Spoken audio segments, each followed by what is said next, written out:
Hey friends, Kevin here, and today we're going to talk about 10 basic places you can sleep for free in your van while you are out adventuring, whether it's a minivan, camper van, cargo conversion van, a Class B van like my big white van, which is basically an RV. It's going to be a little bit different depending on which one of these is going to work for you, just your lifestyle. But a few things to keep in mind. Part of this is going to depend on how stealth that you can make your van, how well you can make it blend in. Obviously, just the nicer looking vehicle you have is going to make things a little bit easier. We can sit here and debate whether there's people being a little too judgmental sometimes or whatever, but the fact is, if the crappier looking vehicle you have, the more you're going to stick out. So the nicer you can keep it, the nicer looking you can keep it, the easier it's going to make it to stay and be able to sleep overnight without being bothered in a lot of these places. But let's get to it. Let's get to these 10 places because a couple will be obvious to you, but I'm betting that some of them are places that you never thought about being able to spend the night. So let's get to it. You're not going to be able to find this in every town, and you're going to think I'm joking when I first say this, but if you can find a 24-hour donut shop, coffee shop, I broke down across from one of these one time, probably 25 years ago. It is the best and safest place you can be, is being near one of these all-night donut shops. Now, they're hard to find in small towns, and I generally try to stay out of cities, but you can run into some pretty good-sized towns that actually still have these. And it's kind of the old joke about cops and donut shops, but it's true, man. The police are through there all times of the day and the night. So it makes it one of the safest places you could actually be. And when you're camping, you're trying to stay in your van overnight and be stealth, and you're just trying to sleep. That's what you want. You want to be safe. You don't want to have to worry about people. You don't want to be in some bad area where you've got bad people walking around that you have to worry about maybe trying to break into your vehicle or whatever. So I told you some of these would be maybe off the wall things you hadn't thought about before. Then, of course, there's Walmart, except in big cities. If it's a large city, you can pretty much count Walmart out. Most medium and small sized towns, you usually can still camp overnight in a Walmart. Again, if you're in something that looks like my big van, which is obvious that it's an RV, you just kind of go over with wherever the trucks and the RVs are. Unless I see a sign there that specifically says no overnight parking, I simply assume I can. And I've never had any problems. The minivan, you can be, in a nice minivan, you can be a little more stealth and kind of fit in and just move down, and it's obvious where the regular store traffic ends and down where there's a few cars, that are in each aisle that are the store employees. And keep yourself out of the main aisles, those main drags down to the main doors, because you're going to have more traffic running back and forth all night. Now, most Walmarts are not 24 hours at this point. Even the super centers, that will probably change and start heading back to normal at some point. But even Walmarts that are closing at 9 and 10 p.m., they have 8 or 10 people that are in that store working as stalkers and doing overnight stuff and cleaning. So there are cars normally, and trucks and vans, sitting in that parking lot that belong to employees. So you can easily get out of the way, not be in anybody's way. But if it's something that says specifically no overnight parking, then I'm not going to do it. I'm going to go find another place because I don't want to be bothered. I don't want the knock on the door at 1 o'clock in the morning and have to move. So it's not that hard to find another place. It's a little bit aggravating when that happens. And keep in mind that a lot of times this has nothing to do with Walmart. I've done some other videos on Walmarts before, but this has nothing to do with Walmart. Sometimes it's a town ordinance, city ordinance, and sometimes it's Walmart is in a strip mall kind of situation and somebody else owns that property, and that property owner has decided to overnight parking. So be it. That's the way it is, and you find another place. And if you see me glancing away, I'm glancing at my notes here so I don't forget anything. That brings us up to city-run campsites. Now, these things aren't generally well advertised, and you have things like freecampsites.net, but they're not all free. Sometimes they are free. You can run into that in the West, in Oklahoma and Texas and different places. Sometimes they are free for a day. I've seen them be free up to 3 days, and then there's usually some little fee you have to pay if you want to stay longer, $10 or $15 a night. And often this is with full electric hookups and a water spigot and everything you could want there, because they're trying to get you to stay there, because they know if you're there, you're going to go out and spend money in their restaurants, their antique shops, and their gas stations and supermarkets. And it becomes a good deal for everyone as long as it's not abused. And again, in a minivan, you can still get by with this just fine.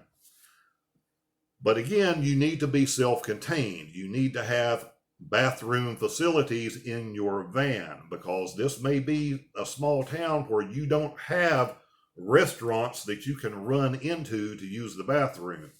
And even though you may be in a city park, those facilities may not be working or may actually be closed at certain times a year. And a lot of times they will still allow camping and things there during the colder months, but they have already shut off the water, so they don't have water pipes freezing and busting. So you may run into that situation. This is why you need to be self-contained to a degree when you go out and whatever you are using for van life. Often these are run or controlled by the police department itself in that little town. A lot of times that's who you go pay. I have no problem with that. I think it's a great deal. I've done that, I don't know, at least a dozen times in different areas. But it's a little bit hard to find because they don't advertise it. You may end up running through the city park and just seeing a sign. It's not like you're going to see a sign at the town entrance that says welcome RVs, or even one that pointing off the main street to whatever park it is. But once you get into the park, you will usually see a sign, and it will have its little basic rules and where you need to go to make your payment. Or the last place I was in, it just had a phone number. You kind of called and told them, and somebody'd be around in a day or two to collect the money, or you run by a town hall, a police station, and pay for it. Then you have gyms. If you're doing a gym, a Planet Fitness or something like that, it's better if you're a member in case somebody does come around and peck on the window. But again, this is going to depend on the location. But you want one that's running 24 hours. And in the last 15 months, that's been hard to find, because a lot of things that used to be 24 hours have not been. But with 24-hour stuff like that, you have people in and out at different hours. So it becomes easier to park there overnight. Again, some of those are going to be in plazas with other businesses. They may have no control over anything because whoever owns that property controls it. And again, if there's a no overnight parking sign, I'm going to honor that and I'm out of there. Another one of the obvious ones is going to be truck stops. Flying J, among the big ones, seems to be the most friendly to RVers, most friendly to people camping or staying there in vehicles, meaning self-contained minivans or campervans. Some of the other chains aren't as friendly. Some of them are becoming really anti-RV, but a lot of the independents in regional stuff you will find that's not part of a major chain, they usually have no problem with it. The main thing, and I'm sure all of you guys and gals know this, but just in case there's somebody out there that hasn't done this kind of stuff before, the truck drivers are trying to make a living. They come first. So you don't want to get in their way. You don't want to go and park yourself somewhere where the semis, the poor truck driver is going to have trouble turning and getting around you in order to get in and out of his parking space or in and out of that lot. So always kind of look around, try to get out of their way a little bit. And that includes not just being beside them, but making sure you're out of the path that they are going to need to travel to get in and out. Because often they're going to leave much earlier in the morning than you are, and they don't need to wake up and be trying to start their workday and have you sitting in their way to where they have to squeeze around you. So just pay attention to the drivers that are already there when you choose the place that you are going to park for the night. One of my favorites is casinos. They will usually tell you to call ahead. The stuff on Indian reservations, I don't have a good luck with. I'm talking about the major casino chains that you find in the South, which are the same as the ones in Atlantic City, which are the same as the ones in Las Vegas. Those are the places I prefer to stay. They're usually patrolled pretty well. I don't mind going in and dropping a few dollars just for the heck of it. They have places in there to eat. You know, you're camping there for free, give them some money. That's what the trade-off is. It's more convenient for you because you're trying to get to wherever you're trying to go out in nature. You're generally going to be close to a major road or a major interstate, so you're not having to go 25 miles off to find someplace to camp for the night. And you're getting to do it for free most of the time. Some of them will charge a few dollars. Most of them are free. It works out to be a good deal, but keep it a good deal by spending a little money. Even if you're not into gambling, you know, go through the casino, get a souvenir, hang out for a few minutes, go have a snack, you know, go pay for an overpriced cookie or Coke or something, you know. Let them make a couple bucks back because they're doing all of us a favor. Bass Pro Shops and Cabela's, which are all under the same company umbrella now, have always been really RV friendly. But again, this is RVs. My big van counts as an RV, and yes, I have stayed there. As a matter of fact, I stayed a month or so back at the big one in Memphis, where the big pyramid is, and I'm going to do a whole video on that for those of you that have never been there before. You're right by the bridge going across the Mississippi River. Matter of fact, 2 days after I went over that bridge, it was shut down because it's defective and has a big crack in it. So no one's going to be going over that bridge for a while. That may be the topic of another video also. But it's just a good deal. It's not going to be the quietest place necessarily to spend the night because generally you're going to be having to deal with road noise. You're going to be having to deal with road noise in order to stay there. But if the road noise doesn't bother you, you know, you have a few fans or something to move air around in your van that give you a little white noise, then, you know, I'm able to block it out and have no problem, and I'm able to read, or I'm able to, you know, watch a little television or whatever, you know, before I go to bed, and it's just not an issue. So those places make good free places to sleep also. Something a lot of people don't think about are visitor centers or kind of smaller town, smaller city museums. You will hit these places, and I have done this before. There is a museum I really want to go to, or something in a visitor center I really want to see, and they have an odd day of the week that they're closed. You know, a lot of tourist stuff is closed on Mondays because they're having to work through the weekends. But sometimes you hit weird places that the stuff is closed on a Tuesday or a Thursday or whatever it is when they take a day off through the week. And if I really want to go do that the next day, I have no problem staying in their lot or staying on the street next to it or whatever.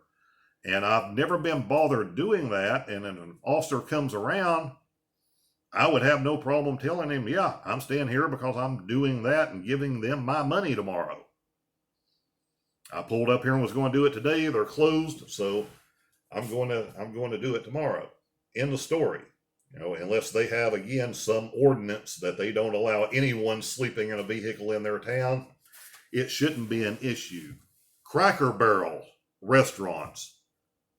are a good deal because they welcome RVers to spend the night. Again, they're doing it for some extra business. So if you get to spend the night at Cracker Barrel for free, go in the next morning and grab a little bit of something for breakfast. Let them make a few dollars back. Specifically say something to the cashier or the waitress or the manager that's in there and let them know that you appreciate them doing that, letting RVers, campers stay there. And you're returning the favor, and I let them know that. I'm returning the favor for them letting me do that by coming in there and spending some money the next day. So I want that to be a thing that continues on and on and on as an option for me when I'm out different places to do that. Now, again, you need to be in an RV. So you need to be, that pretty much is going to be something like my big white van, which is professionally converted. You really shouldn't be over there trying to do that in that lot if you're in a minivan or something that you're trying to be too stealth. There's going to be better options on this list for you to go to because Cracker Barrels will close at 9 or maybe 10 o'clock on the weekends. Their entire staff is usually out of there within an hour, and that lot is empty and it's as quiet as a lot is going to be. And you're not going to have cars and stuff running through there. But again, if you're in some falling apart, beat up old van, yeah, there's a good chance the cops are going to come over there and take a look at you. Otherwise, you're not going to have any problem staying there or most of these other places. That brings us up to the next one, which is 24-hour restaurants. I know a lot of people think this is a great place to stay, whether it's an IHOP that's open 24 hours. Again, that's kind of gotten knocked in the head in the last year. The McDonald's in different places, some of them that were open 24 hours. I really don't want to be parked in the lot of a fast food restaurant all night. It tends to not draw the best crowd. It certainly doesn't draw, even if it's not a bad area of town, which it often is, it tends to draw a younger, noisier crowd. So I'm not interested in doing that for free if I'm going to be woken up 3 or 4 times during the night. So while that is an option and something I would do in an absolute pinch, it's pretty much at the bottom of my list. So we've covered this first video of 10 places, and guess what? I have another video coming that's going to have a whole lot more and a whole lot more obscure things that you probably have not thought about. But if there's other places that you can think of or places that you have specifically stayed, drop that down in the comment section so we can all kind of share ideas of what has worked and what hasn't, and what your experience was, good or bad, in the different places that you stayed all night in your van while doing full-time or part-time van life or out adventuring or whatever it happens to be. Like I said, there'll be another video followed up to this soon that's going to have all kinds of other stuff, more good van and travel stuff to follow. We'll talk soon.